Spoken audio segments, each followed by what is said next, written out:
हाँ जी, बिस्मिल्लाहिर्रहमानिर्रहीम। अस्सलाम वालेकुम नाज़रीन, तुसी वेखदे पे यूनाइटेड पाकिस्तान टीवी ते यूनाइटेड पाकिस्तान टीवी दी टीम जनाब अज फिर तुहाडे वास्ते हाज़र। की हाल चाल है सारे दोस्तों दा जी? उम्मीद करता खैरियत नाल होवोगे ते दुआ गो कि अल्लाह ताला इस तरह तुहानू हमेशा खैरियत नाल रखे, खुशबाश रखे, हमेशा खुशो खुरम रखे। अज जनाब जश्न आज़ादी मुबारक दा दिन है, 14 अगस्त है ते बहुत ही खुशी का दिन है। तो सब दोस्तों यूनाइटेड पाकिस्तान टीवी के वालों जश्न आज़ादी मुबारक। तो अज जनाब असी वीडियो लैके आए हैं थोड़े वास्ते, स्पैशली आज़ादी डिस्काउंट लैके आए हैं जनाब।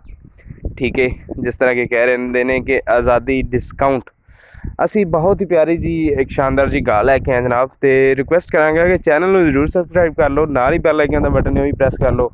मकसद ये कि हर नवी तो नवी तो लेटेस्ट वीडियो सब तो पहला तुहाडे कोल पहुंचती रहे। तो आओ जी वीडियो शुरू करते हैं। तुहानू होने जश्न आज़ादी अज के दिन की जी गां है, बहुत ही खूबसूरत ऑस्ट्रेलियन फ्रीजन का क्रॉस है, देख सकते हो माशाल्लाह। बहुत ही खूबसूरत प्रिंटेड गां है। वैसे ये जिथे खड़ी हुई है मैं तुहानू नाल नाल वाज़ह कर देवां कि मतलब कि सर्विस नहीं हुई, नवाई धवाई नहीं हुंदा है ना, मतलब कि छोटे घरां च अपना सैटअप नहीं हुंदा इस टाइप का, या मतलब कि बंदा केयर नहीं कर सकता। ठीक है, तो बाकी तुसीं वेख रहे हो सर तुहाडे सामने है गां माशाल्लाह। ठीक है, त्रीया सूआ सूई है जनाब है।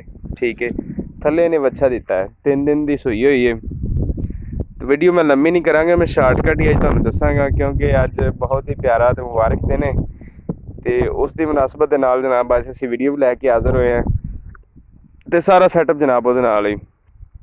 तो जोड़ा दुध है यदा जनाब वो नारवा चो रहे हैं, वो हाफ चो रहे हैं जनाब, तो हाफ 9 लीटर चो रहे हैं फिलहाल ना, कुछ छड़ भी रहे हैं।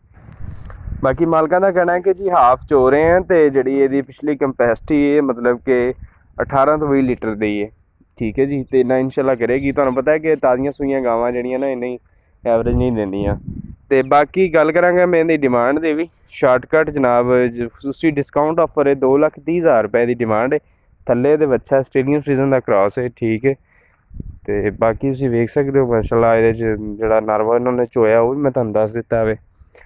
तो मजीद इन्फॉर्मेशन वास्ते दिते गए नंबर तुसीं कंटैक्ट कर लो, रबता कर लो। तो बाकी मजीद अगर जे पसंद आनी तो फिर भी साडे नाल रबता करो, ताकि असी जोड़ा ना फिर तुहाडे वास्ते अज जनाब लैके देइए तुहानू।